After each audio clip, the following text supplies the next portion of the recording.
Welcome to some new r/malicious compliance stories, where people comply to the letter, but not the spirit of a request.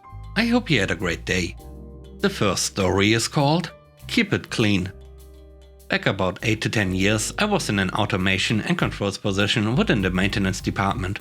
We were basically in charge of making sure launch equipment was up to our standards, modifying current fixtures, PLC/vision programming, etc. etc. So we always had stuff on our desks.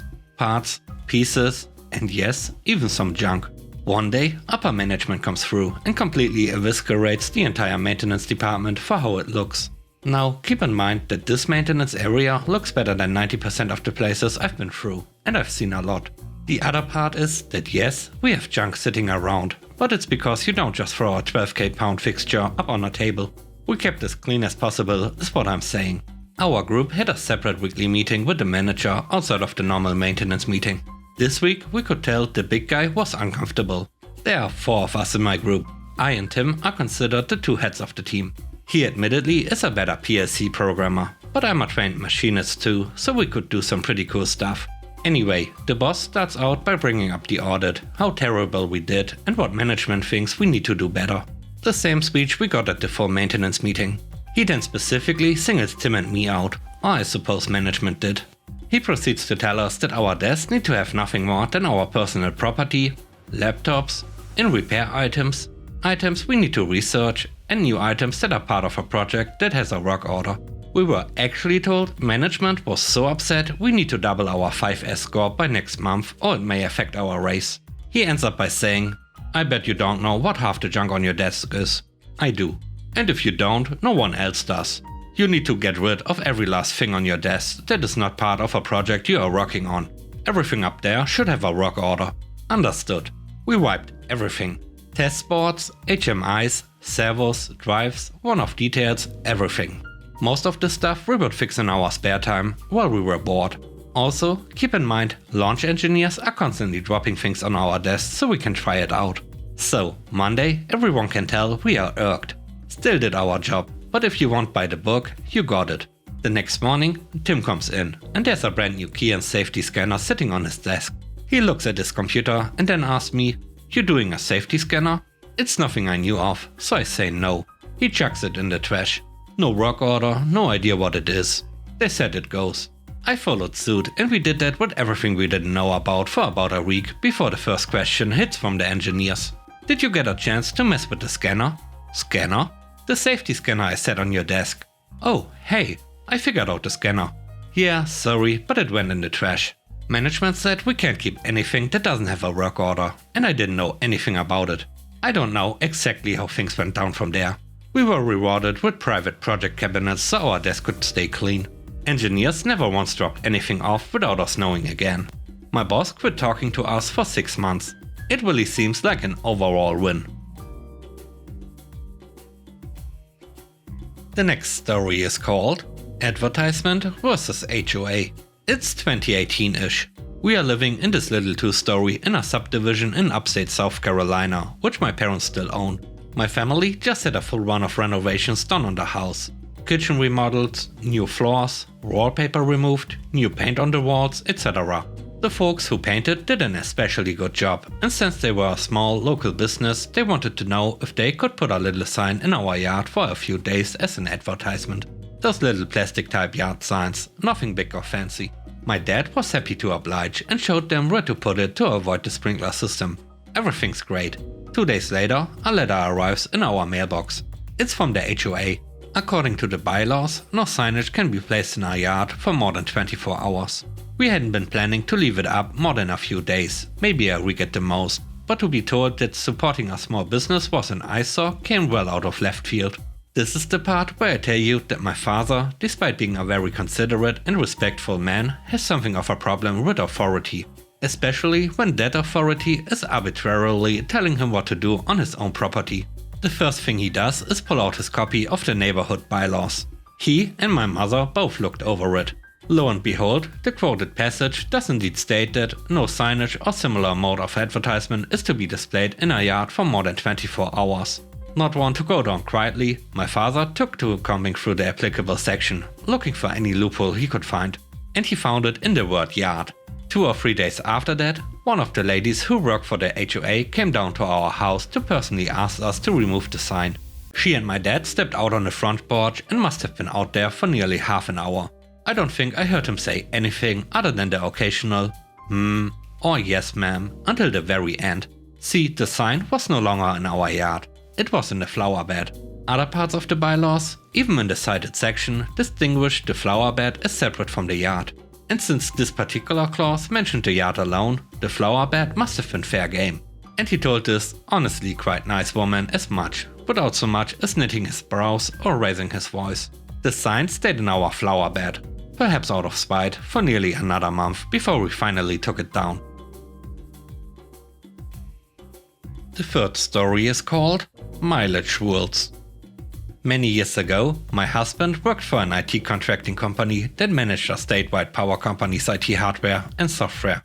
He traveled every day to swap parts and get things working for the various offices and substations. In typical contracting company fashion, in order to save money, the company he worked for paid mileage, but didn't pay the national US average at the time. And when those mileage checks started stacking up, the company decided to save even more money by putting restrictions on when the techs could collect mileage. My husband's boss was not a bad guy, just in a bad situation as the messenger.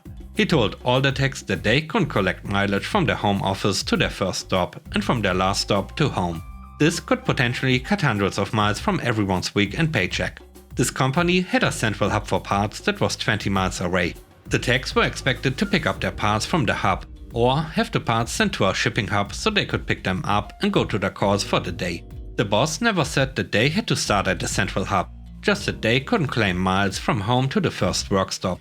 Now, the closest shipping hub was only 3 miles from our home.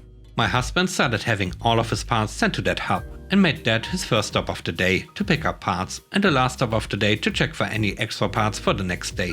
He was only out 6 miles a day. After a couple of weeks of this, my husband helped the other techs figure out which shipping hub was closest to them, so they wouldn't lose out on mileage either. When his boss caught on and noticed that my husband's mileage was higher than it should have been, he called my husband in. He started questioning him and telling him he wasn't following directions. My husband pointed out that it was never specified that everyone had to go to the central hub to start that day, and that he was doing what he was supposed to do, not count his mileage from home to his first stop or from his last stop to home. His boss couldn't argue with that and had to let it go.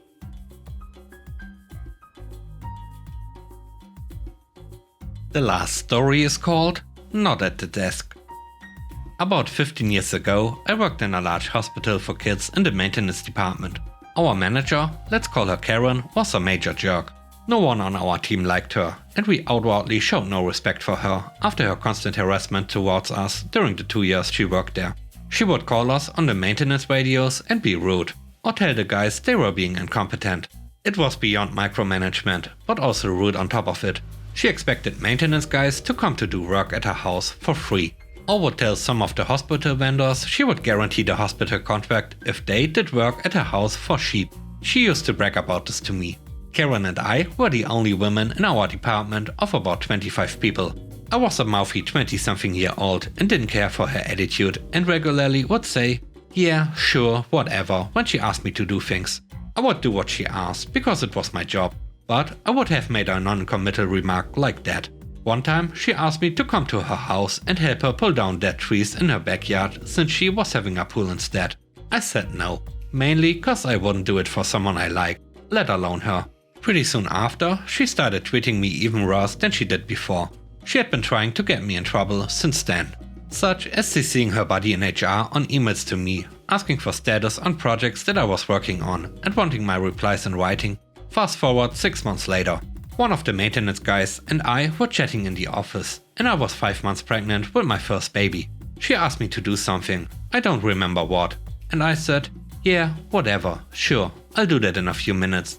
And I turned back around to talk to my coworker. She is standing behind me, and I hear her whisper, I wish I could slap the heck out of you. I can see my coworker saw her say it too, and I made no comment, but I was shocked. I acted like I didn't hear her though. She left the office a minute later to do something. I get up and walk down the hall to the employee health department cause I am fuming and my heart was racing. Also 5 months pregnant. The nurse has me laid down for a bit, take my vitals and write up a formal report. An hour later sent me back to my desk as okay to continue working. When I log back in, I see an email from Karen, with HR CC'd, asking where I had been for the last hour as she called the office phone a bunch of times and I had abandoned my desk. So I emailed her back. I apologize for being away from my desk. When you said you'd like to slap the heck out of me, I was so upset I had to be calmed down and have my and my baby's vitals checked at employee health. They were concerned about my hostile work environment and wanted me to stay there for the full hour. I made sure I BCC'd her buddy in HR and all of HR, her boss and his boss to make sure everyone saw it. I was summoned to HR about 30 minutes later. I knew Karen hadn't seen my reply yet. This was the early 2000s and her computer was down in the office near me. They had me go home for the day and put me on admin leave for 3 extra days. I came back to the office to see her desk had been emptied out and we never saw her again. Those guys in maintenance threw me the best baby shower ever 3 months later. And with that, we end today's video. Let me know what you think about the stories. On a scale of 1 to 10, how would you rate the stories and today's video? I hope you enjoyed the video. If you like what I do and would like to support me, please subscribe and hit the like button. I hope you have a great day. Stay safe. Bye bye.